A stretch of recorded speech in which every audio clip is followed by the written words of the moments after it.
بسم الله الرحمن الرحيم. عن علي رضي الله تعالى عنه أن رسول الله صلى الله عليه وسلم قال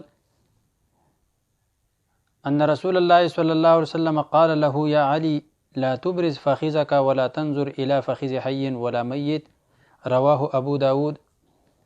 نن د سبق عنوان دی چې د نارینه د پاره عورت هغه څومره حصہ د بدن ده او د زنانه د پاره عورت هغه څومره حصہ د بدن ده. د نارینه د پاره عورت یعنی هغه حصہ د بدن چې د هغې پټول په مانځه غیر مانځه دواړو کې فرض وي بغیر د عذر نه د هغې ښکاره کول ګناه کبیره. نو د نارینه د پاره د نوم نه واخله د زنګون د دې اخیره پورې د غونډه سترګه د زنګون چې ده دا ورسره دا پټول فرض دي په مانځه کې هم او د مانځه نه بهر هم په دواړو صورتونو کې. خو دغه فرق دی که چېرته دا په مانځه کې د اول نه ښکاری یا په مانځه کې د 3 سبحان الله په مقدار باندې ښکاره شو نو مونځ د دې سړي نه کیږي. دا لازمي او ضروري ده او د مانځه نه علاوه هم د دې پټول هغه د خلکو نه فرض دي. چا چې ښکاره کو دغه اندام پتون دی پنډۍ یې ښکاري له پاسه زنګون یې ښکاري نو دی په دې باندې باقاعده ګناهګار دی.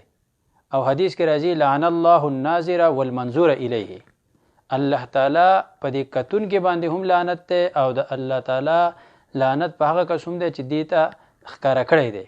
یعنې کم اندام چې د پټول فرض دي کم ځایونه نو دی چې څوک ورته ګوري هغه هم قابل د لعنت دی او چا طرف ته چې ګوري هغه هم قابل د لعنت دی. په دواړو د الله تعالی لعنت وریږي نو دا فرض دي. اوس حدیث شریف د دې لپاره موږ ذکر کو چې کوم زمونږ په معاشره کې خلک په دې کې کوتاهي کوي چې هغه خبرې موږ په ګوته کو. اول نمبر د فوټبال کم کسان مرګري چا فوټبال کوي نو د هغو کم کټ چې دی کم جانګي چې دی نو دا عموما لړي په هغې کې دا پتون چې دی دا ښکاري او پتون چې دی دا په عورت کې داخل دی نو دی په خپله باندې هم د ګناه مرتکب دی او څوک چې ورته ګوري هغه هم د ګناه مرتکب دی. لہذا دغه ملګرو ته دغه رونو ته زمونږ دا درخواست دی چې هغه کله د فوټبال لوبه کوي نو خپل جانګي هغه دومره اوږدوي چې هغه د دې زنګونه پورې رارسي او که بالفرض جانګي هغه لڼي نو د هغې سره دی هغه ګریپو یا جورابه دغه ځای ته اچوي چې د بدن د حصه هغه ښکاره کیږي نو او دا پټوي.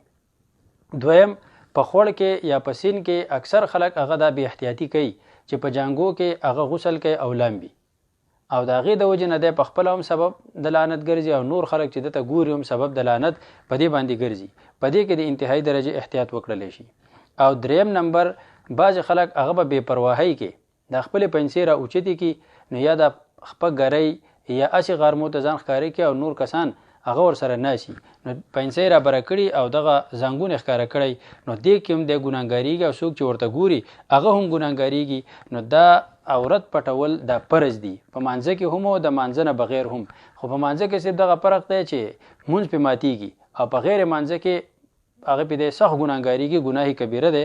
کوم حدیث چې ما لوستلی او پیغمبر علیه الصلاة والسلام علی رضی الله تعالی عنه ته فرمایي چې لا تبرز فخذک ته خپل پتون او ورون مه ښکاره کوه ولا تنظر الی فخذ حی ولا میت او مه ګوره ورون او پتون د ژوندي ته او نه د مړي ته. نو که مړي له هم غسل ورکې نو په هغې به له پاسه پرده هغه به پې اچې هغې ته به ګورې نو او لاس ته به دې پېړ نه کپړه اچولي یا دستانه به دې اچولي په هغې باندې به هغه له غسل دا به ورله ورکې هغې ته به هم نه ګورې. نو د ژوندي او د مړي دواړو عورت ته کتل هغه ناروا او ناجایزه دي.